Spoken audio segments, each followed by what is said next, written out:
Assalamualaikum warahmatullahi wabarakatuh.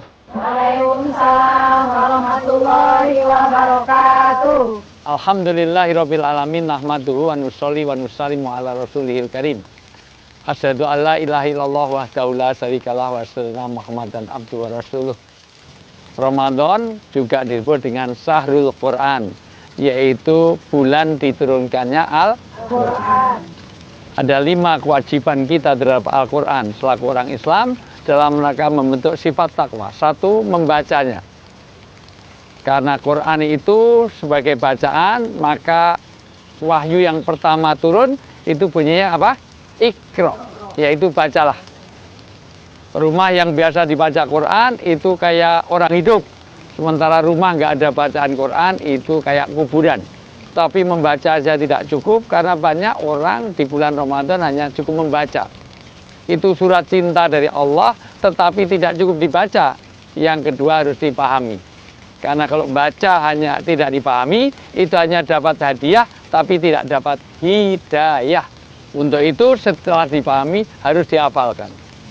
Jangan sampai sudah 40 tahun, 50 tahun jadi orang Islam, hafalannya hanya trikul. Kulhu, kulahu, kulhu, kulahu. Asal ngimami nggak berani kecuali imam zuhur sama asar. Imami tarawih nggak berani karena hafalannya hanya trikul, 3 kul.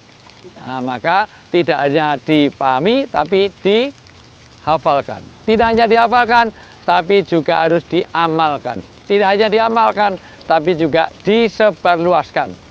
Khairukum man ta'allamal Qur'an wa 'allama. Sebaik-baik kamu orang yang belajar dan mengajarkan Al-Qur'an. Sekali lagi, Ramadan adalah bulan diturunkannya Al-Quran.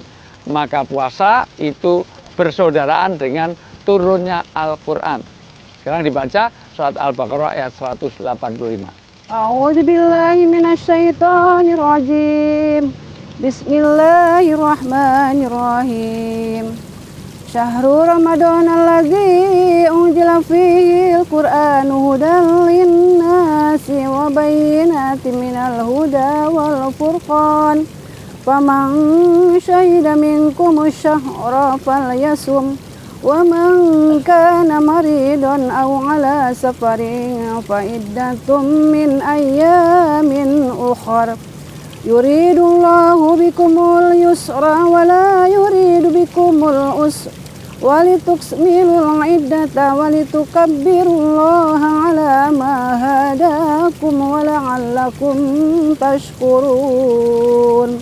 Shadaqallahul azim. Ayat mengenai puasa disambung tentang ayat diturunkannya Al-Quran dengan fungsinya. 1 sebagai hujan, sebagai petunjuk.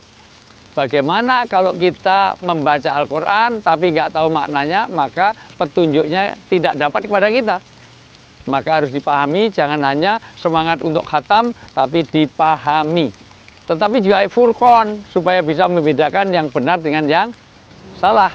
Yang hak dengan yang batil. Oh, ini uang sendiri, ini uang rakyat. Karena kalau nggak tahu Quran, nanti nggak tahu mana istrinya, mana pembantunya. Ada nggak yang dikira suaminya ternyata sopirnya? Kenapa? Karena ternyata dia tidak punya furqan. Maka fungsi Al-Quran untuk membedakan bahwa ini istrinya, ini anaknya. Sehingga tidak terjadi incest, anaknya sendiri dizinai. Berarti dia tidak punya furqan. Ini uang rakyat diambil. Ini jelas laut dibikin tembok. Nah, itu jelas. Itu kepemilikan siapa. Dari sisi ini, maka supaya kita betul-betul tahu, dengan Al-Quran tidak cukup kita baca, tapi sekali lagi dipahami, dihafal, diamalkan, dan disebarluaskan. Ibu sekarang memahami Quran, besok harus membelajarkan Quran kepada anak cucu kita. Bisa dipahami? Bisa. Alhamdulillah. Durru ma'a kitabillahi haitsu madaro. Kamu ikutilah Al-Quran, di mana Al-Quran itu pergi, Al-Quran itu memberi petunjuk, maka kita ikuti. Maka sekali lagi, jangan sekedar dibaca, jangan sekedar khatam, tapi kita pahami.